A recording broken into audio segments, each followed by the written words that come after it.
7 harsh truths about decluttering for seniors that no one talks about but you need to know. Decluttering in your later years isn't just about tidying up or making space. It's a deeply personal, often painful, and sometimes overwhelming process that forces you to confront the reality of time, identity, and the weight of your past. People will tell you to just get rid of what you don't need, as if it were that simple. But decluttering when you're older is not merely a practical task, it's an emotional reckoning.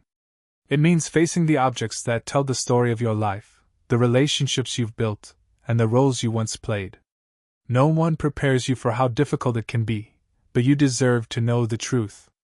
Here are the 7 harsh realities about decluttering in your senior years that no one discusses, but you need to understand. 1. Decluttering forces you to acknowledge that some chapters of your life are over. There is an undeniable weight to the objects we accumulate over the years. They are more than just things. They are silent witnesses to the lives we have lived. The books that once sat by your bedside, read in the quiet hours of the night, still carry the thoughts you pondered long ago. The suit that once made you feel confident and strong now hangs in the back of the closet, a reminder of boardroom meetings, special occasions, or a time when the world viewed you differently. The wedding china, so carefully stored for decades, speaks to a time when the house was full, laughter echoed through the dining room, and every holiday carried with it a sense of permanence. Letting go of these items is not just about making space, it's about accepting that certain moments, identities, and seasons of life have passed, and that is not easy. There is a deep, quiet grief that accompanies acknowledging you will never again need those work clothes because you no longer play that role, or that the travel souvenirs from decades past belong to a version of yourself with more time and adventure ahead.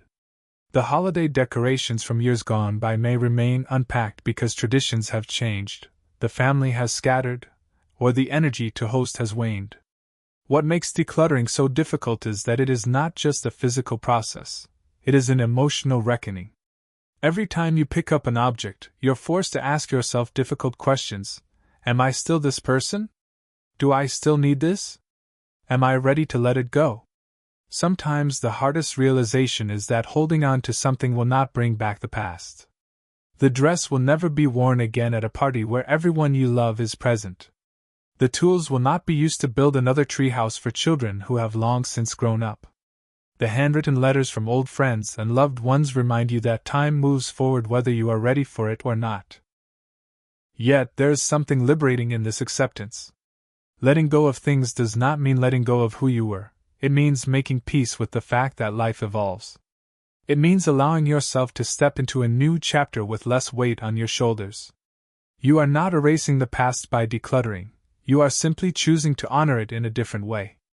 The moments, the love, and the experiences are all still a part of you, even without the objects that once defined them. While it is painful to close certain chapters, there is comfort in knowing that new ones still await. Letting go is not just about saying goodbye. It is about making room for what comes next. 2. The things you saved for your children and grandchildren might not be wanted. For years, you held on to certain things with a quiet sense of duty. The dining set where your family once gathered, the delicate china passed down for generations, and the antique clock that once chimed through your childhood home. These are not merely objects to you. They are legacy pieces of a history you thought would live on through your children and grandchildren. Each item was kept with the belief that one day, someone would cherish it as much as you did. But when the time comes to pass these things down, you may be met with hesitation, indifference, or even rejection. Your children, whom you once imagined building homes filled with these heirlooms, may live in small apartments, preferring minimalist spaces over rooms filled with sentimentality. Your grandchildren, who once played at your feet, now live in a world where memories are stored in digital photos rather than physical keepsakes. They may not see the same beauty in these objects that you do, and that realization stings. It is not just about the things themselves. It is about what they represent, your past, your values, your love. When someone says, "I don't have room for that," or "I just don't need it," it can feel as if they are saying, "I don't need this piece of you." And that can feel like a quiet kind of loss, one that is hard to articulate. You may wonder if it means that the stories, traditions, and memories tied to these things no longer matter. But the truth is, their love for you is not measured by their willingness to keep your things. It is measured in the time they spend with you, in the lessons they have learned from you, and in the way your influence is woven into their lives. A chair, a clock, and a set of dishes are just things. What truly endures is the connection you've built, the wisdom you've shared, and the moments you've given them. Instead of feeling hurt, have the conversation now. Ask them what they truly treasure. You may find that it is not the furniture or the heirlooms but a simple handwritten recipe, a photo album with stories written in the margins, or a letter from you that captures your thoughts and love. These are the things that will stay with them long after any material object has been forgotten. For the things they do not want, let them go with grace. Someone else in the world may need them, may cherish them in a way your family does not. Donate them, sell them, or repurpose them. Let them find a second life with someone who will truly appreciate them. Holding on to them out of a sense of obligation only fills your space with unnecessary weight. Free yourself from the burden of possessions and focus instead on what truly matters, the love you leave behind, not the things. 3. Clutter can steal your independence without you even realizing it. At first, surrounding yourself with familiar objects seems comforting. The things you've gathered over a lifetime bring a sense of security. Your home is filled with memories. The books you once cherished, the carefully chosen furniture, the kitchen overflowing with dishes that once served family meals. You tell yourself these things make a house feel like a home and are part of your identity, part of your story. But slowly, almost imperceptibly, the weight of it all begins to shift. One day, you may notice that simple tasks take longer. The piles of old papers on the table make it difficult to find what you need. The overstuffed closet makes dressing each morning a challenge. The boxes stored in the corners, once ignored, now require careful maneuvering to avoid tripping. A home that once felt comforting now feels overwhelming.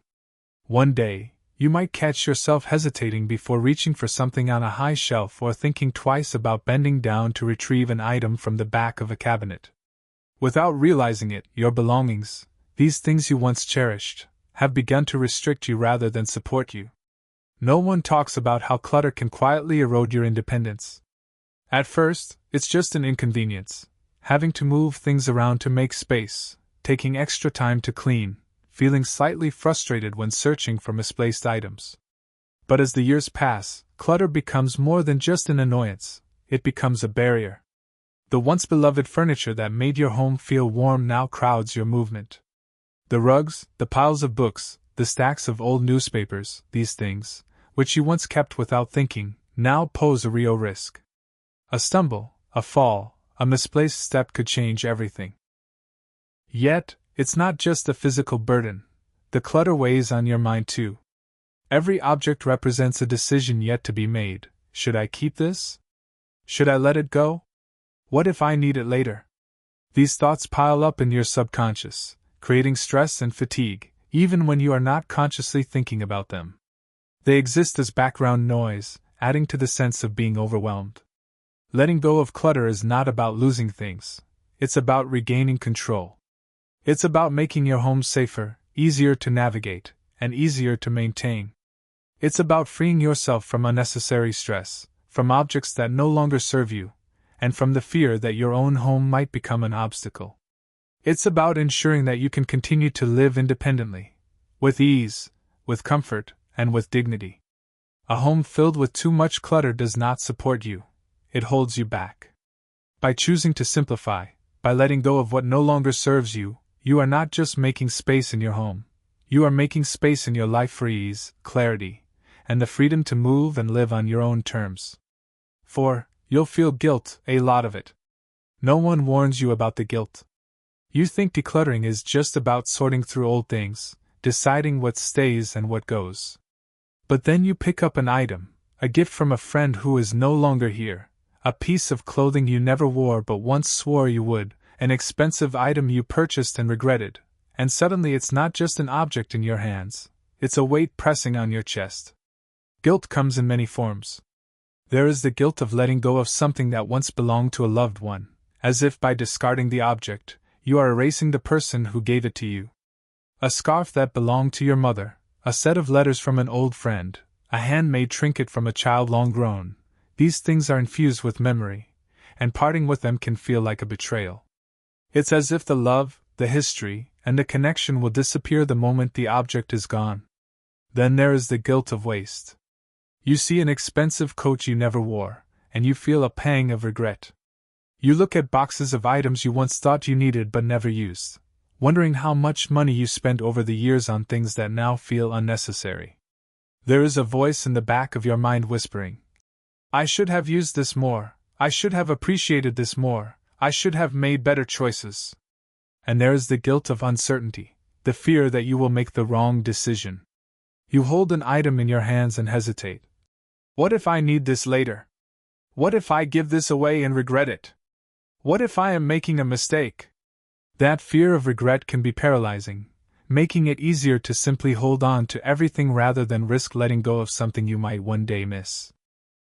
But the truth is, guilt is not a reason to keep things. An object does not keep a person's memory alive, you do. Keeping something you don't use or love does not add value to it, nor does it redeem the money spent. Holding on to things out of fear only keeps you stuck, weighed down by possessions that serve no real purpose except to remind you of a decision you are afraid to make.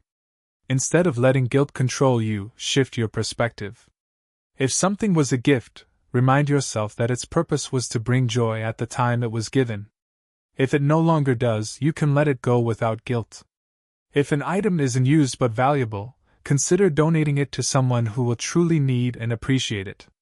If you are afraid of regret, remind yourself that most things, especially those long forgotten in closets and attics, rarely come back into daily use.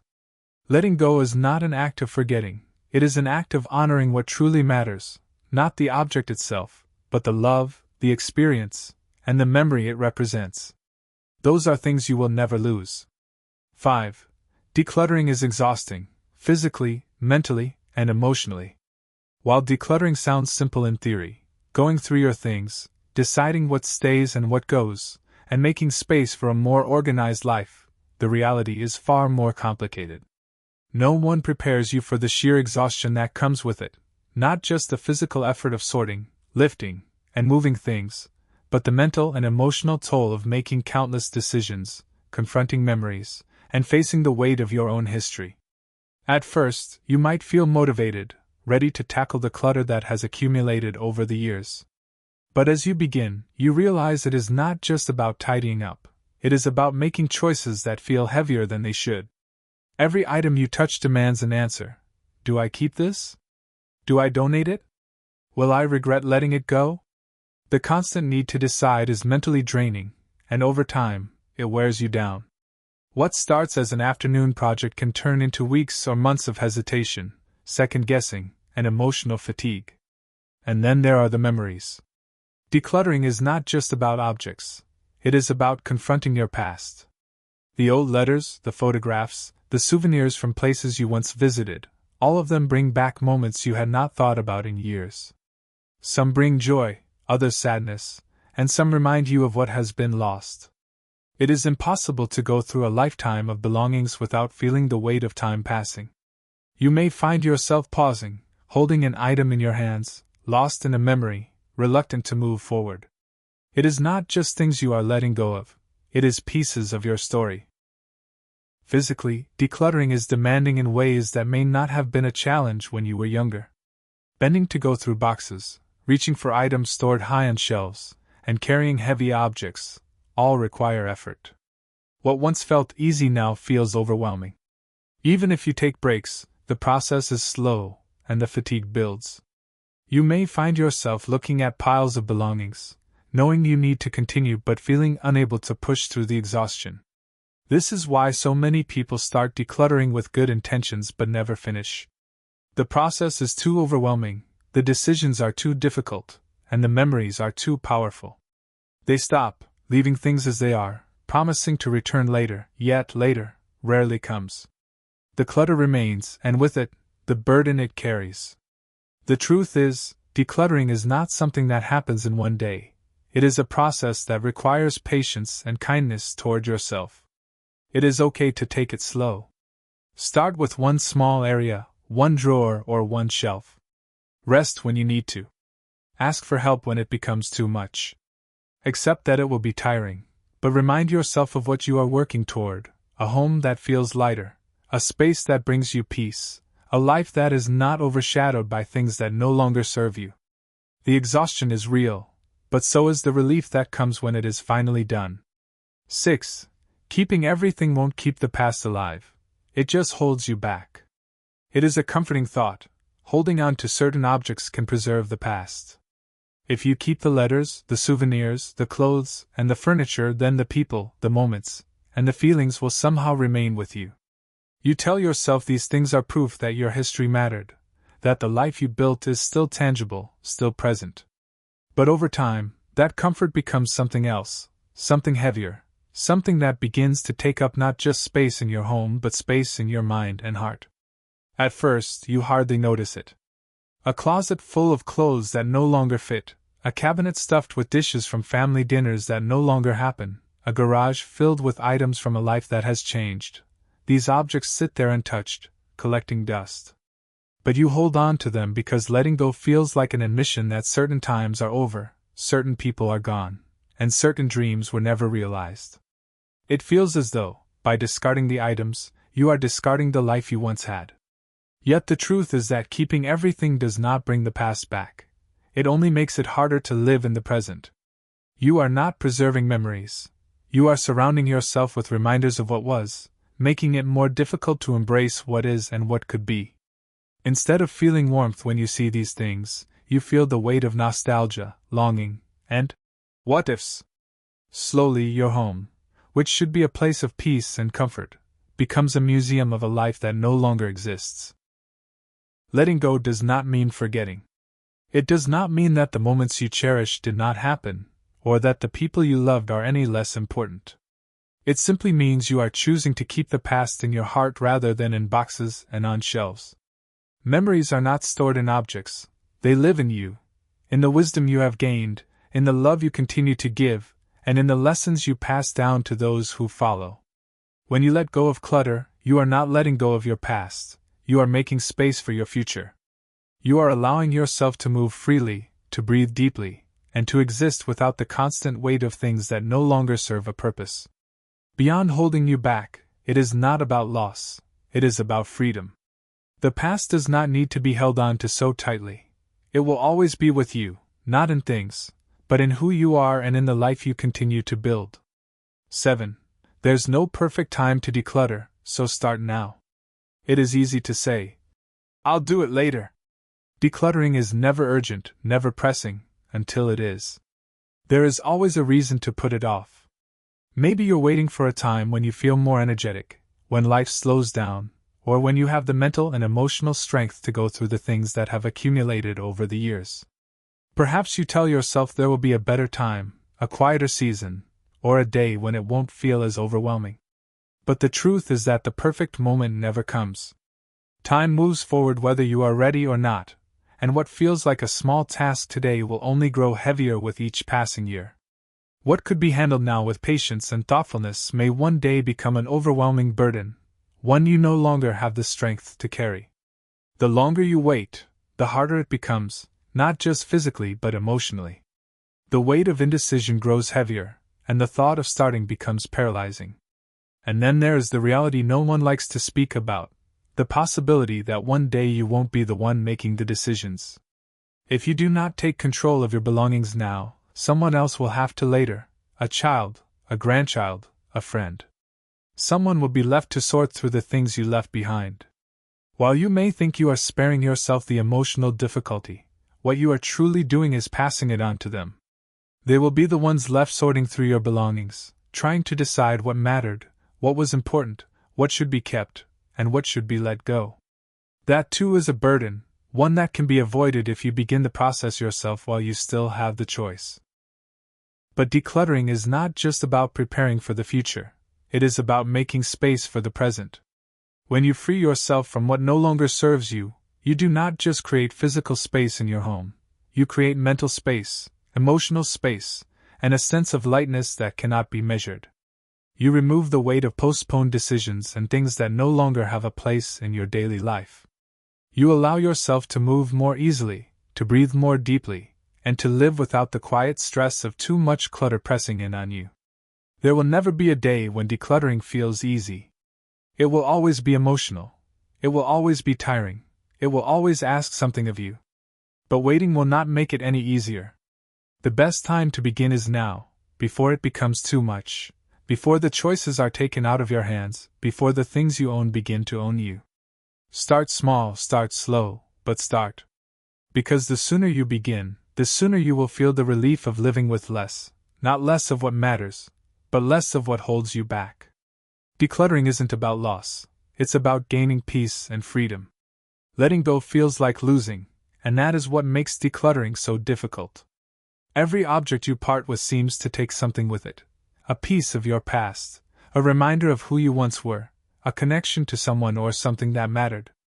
The fear of loss is what keeps so many people holding on, believing that as long as they keep the things, they keep the memories, the meaning, the significance. But the truth is, decluttering is not about loss, it is about release. It is about freeing yourself from the weight of things that no longer serve you, things that demand your space, your energy, your attention, without giving much in return. It is about lightening the invisible burden that you may not even realize you are carrying, the weight of unfinished projects, of regrets, and of objects tied to moments you have outgrown but have not yet allowed yourself to leave behind. Your home should be a place of comfort, not obligation. You should walk into a room and feel at peace, not overwhelmed by the things that fill it. But when every corner is crowded with reminders of a life already lived, it can be hard to see space for the life you still have ahead. Decluttering is not about erasing your history. It is about making space for your present and your future. It is about choosing what truly deserves a place in your home, and more importantly, in your life. The moments that shaped you are not contained in old furniture, piles of letters, or stored away keepsakes. They live in you, in the wisdom you have gained, in the love you continue to give, and in the lessons you pass down to those who follow. Letting go of an object does not erase the past. It simply allows you to carry it differently, more lightly, without the need for physical proof. And when you finally begin to release what no longer serves you, you may find something unexpected, a sense of relief, a clarity that had been buried beneath the clutter. You will realize that you are not losing anything at all. You are, in fact, gaining something far more valuable: freedom. Freedom from the past weighing too heavily on the present. Freedom to move more easily, to live with less stress, and to focus on what truly matters: your relationships, your health, and your peace of mind. Decluttering is not an act of letting go, it is an act of choosing. Choosing to live with intention. Choosing to hold on only to what enriches your life. Choosing to step forward without the weight of unnecessary possessions holding you back. In that choice, you will find that what remains is not emptiness, but a space filled with clarity, simplicity, and the kind of peace that comes only when you are no longer burdened by things you no longer need. These lessons are meant to inspire you to live fully and authentically. Now, I'd love to hear from you. Take a moment to reflect and share one thing you've learned and plan to apply in your own life. Let's support each other on this journey toward embracing these truths. If you enjoyed this video, please leave a comment with 1. If not, feel free to comment with 0. Your feedback means a lot to us. Don't forget to like, share, and subscribe to our YouTube channel for more content like this. Thank you for watching, and here's to living life on your own terms.